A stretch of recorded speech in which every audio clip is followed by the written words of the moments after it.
Indonesia will not back an inch in our support for Palestinian statehood. I now give the floor to Her Excellency Retno Lestari Prisansari Madusi, Minister of Foreign Affairs of Indonesia.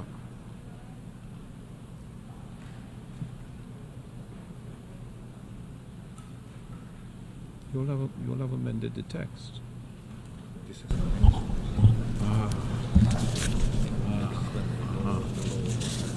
Yeah. Bismillahirrahmanirrahim. Excellencies, dear colleagues, today I'm wearing a traditional fabric from East Nusa Tenggara, Indonesia, while my delegation are wearing different traditional fabric representing the diversity of over 1,000 ethnicities in Indonesia.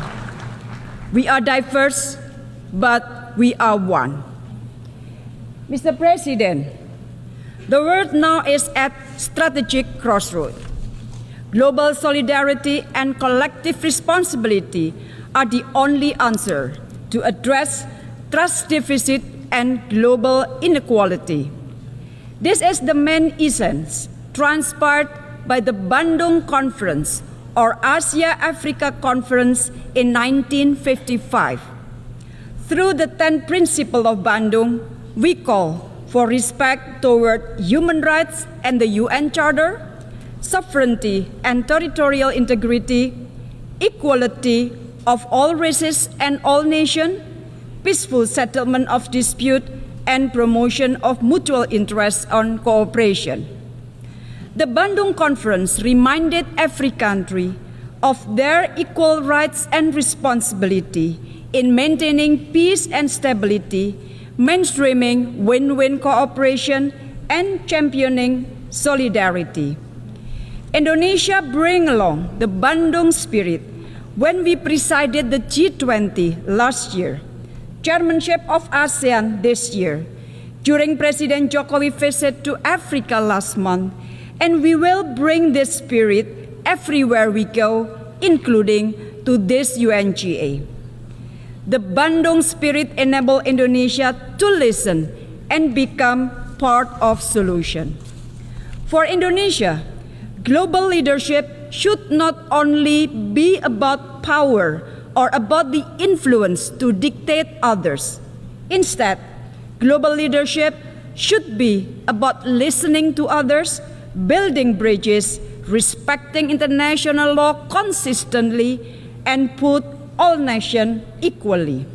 The fate of the world cannot be defined by the mighty few.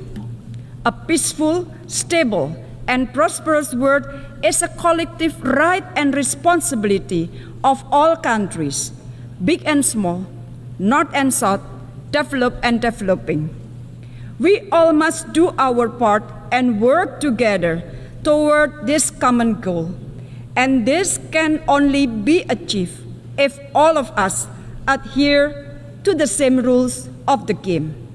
We must uphold respect for international law, particularly fundamental principle of sovereignty and territorial integrity. This will ensure that disputes will be settled on the negotiating table rather than at the battlefield. A collective responsibility is also needed to the people of Palestine and Afghanistan. For far too long, we have allowed our Palestinian brothers and sisters to suffer. Indonesia will not back an inch in our support for Palestinian statehood. In Afghanistan, Indonesia will do its utmost to help the Afghan people and ensure the rights of women and girls are respected, including their right to education. As the ASEAN chair this year, Indonesia had to navigate ASEAN through such geopolitical dynamics in the region.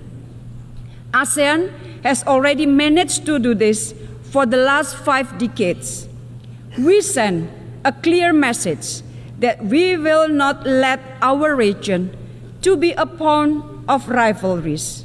Instead, Southeast Asia must be an epicentrum of growth where all countries can benefit meaningfully.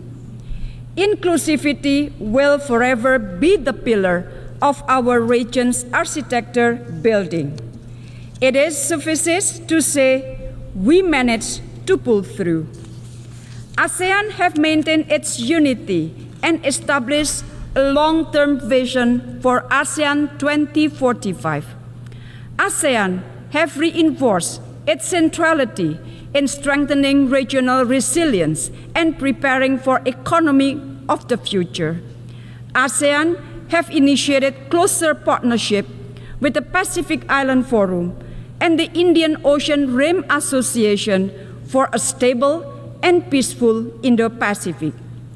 We translated the ASEAN outlook on the Indo-Pacific into concrete and inclusive cooperation. On Myanmar, implementation of the 5 points of consensus remains the main reference. ASEAN continues to urge the military junta to implement it. ASEAN will spare no effort to ensure the people of Myanmar are not left alone.